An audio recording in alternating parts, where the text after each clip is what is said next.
Hello, hello, salut à tous.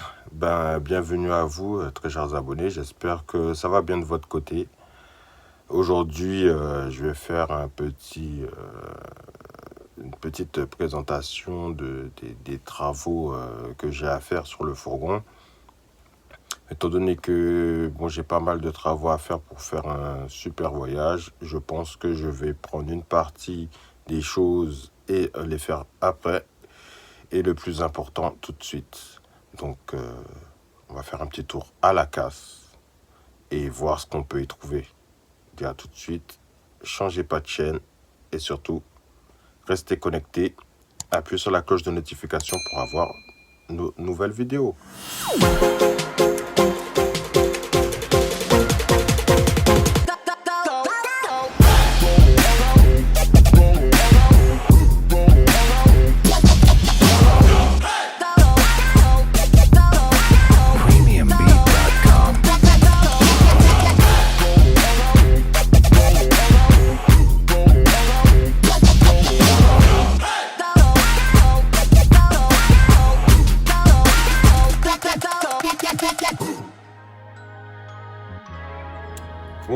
Bienvenue encore une fois sur la chaîne.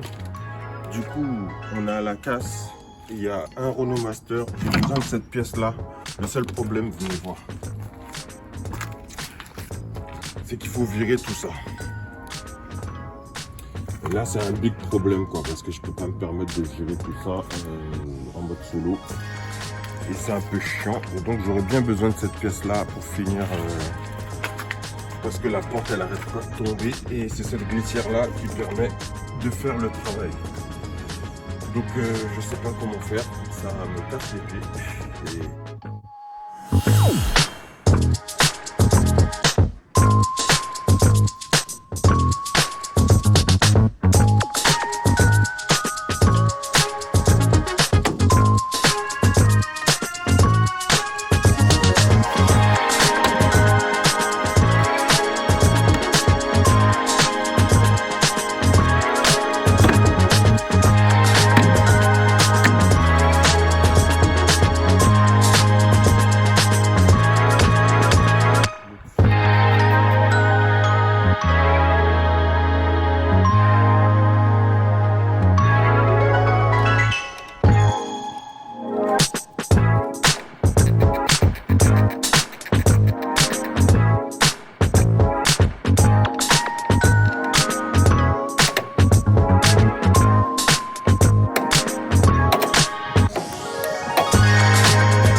Donc voilà, du coup j'ai dû changer ces deux petits trucs là, ces deux commodos là, celui de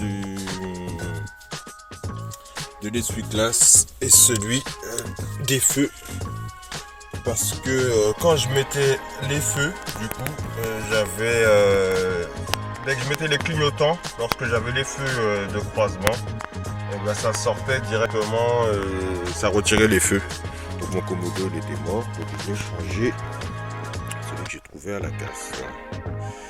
Donc celui-ci je l'ai changé, il y avait un petit problème à l'intérieur. Alors je l'ai ouvert une fois pour regarder où est-ce qu'il était le problème.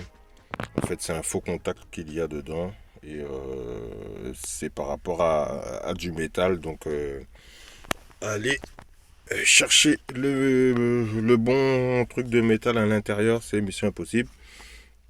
Et pour celui-ci, donc il y a un faux contact et celui-ci c'est pour les essuie-glaces, il y a un faux contact. Donc j'avais la position quand on met les essuie-glaces en position 1, du coup rien ne se passait et il fallait que je mette au moins la 2 ou la 3 pour que ça puisse faire quelque chose. Alors que là tout fonctionne, c'est limite parfait. J'ai déjà testé tout ce qui était ah bah tiens, voilà. Oh putain. J'ai un problème là par contre. Là j'ai un sérieux problème. Voilà, comme quoi. Et je vois qu'il est un peu pété là. Ouais, là ça c'est moins cool ça. Il est monté et ça arrête pas de m'envoyer ouais, tout à l'heure ça me le faisait pas, donc il y a un truc qui est mal monté à regarder. Ok, je vois où est-ce qu'il était le problème, c'est juste que j'avais un peu trop serré la vis et du coup lui il n'avait pas la place pour faire ce qu'il voulait, donc il était en position comme ça quoi. Plus rentrer par là et là voilà, ça marche plutôt bien. Ça devrait s'arrêter. Voilà, ça c'est logique. Et voilà, si je mets, ça nettoie. Bon, ça fait semblant de nettoyer. Ça va, ça peut être à peu près propre. Et donc du coup, voilà, on voit beaucoup mieux. Et ça s'arrête directement. Donc moi, il me faut un peu ce foutu code là. Je vais demander à un ami s'il a une valise pour voir le défaut moteur qui reste là à longueur de temps. Et je sais que c'est un défaut moteur. Maintenant, il faut que je regarde quel est le souci. Donc, et pour les feux, c'est parfait. Ça fonctionne parfaitement. Comme je le disais, dilemme après dilemme. Donc là, voilà. En plus, il y a plein de graisse partout. Étant donné que la porte est tombée. Donc c'est ça que je voulais changer et que j'ai vu à la casse. On voit bien que ici c'est très plat. Et que là, ça devient de plus en plus abîmé. Alors, au début c'est très plat et là c'est de plus en plus abîmé. Et là voilà où est-ce que la porte risque de sortir à tout moment. Et elle est déjà sortie 2 ou 3 fois là dans la même semaine. Et donc du coup je voulais changer ça. Comme vous avez pu le voir quand j'étais à la casse, du coup il faut faire le travail de l'intérieur pour ressortir là. Parce qu'il n'y a pas de vis en fait, tout est à l'intérieur. Toutes les vis sont à l'intérieur et du coup là où est-ce que je voulais faire ma petite opération, du coup il y avait plein de pare-chocs dans le véhicule, donc j'ai pas pu faire. Donc rendez-vous mardi prochain pour pouvoir récupérer ce petit élément pour le remettre à la place de celui-ci et limite aussi prendre les roulettes qui sont la partie où est-ce qu'il y a les roulettes pour pouvoir bien glisser là-dessus.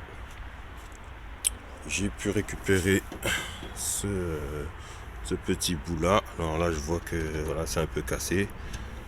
Et je vais essayer de me démerder pour que ça tienne.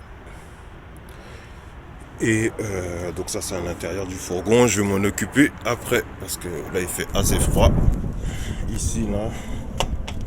Bon, je suppose que vous vous rappelez, je vais vous remettre les images lorsque mon pneu a pété sur l'autoroute. Let's go, baby!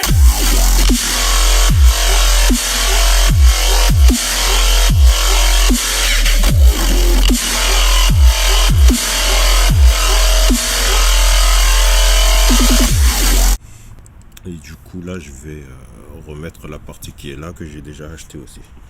Bon, et vu la dévisse de toutes les manières. Après voilà, on remet pas un véhicule à neuf, hein, c'est pas le but. Mais juste de quoi être assez tranquille pour pouvoir rouler. Alors on voit bien que le pare-choc aussi a pris un coup. Bien sûr, je vous rassure, je l'ai acheté comme ça. Mais voilà, il y a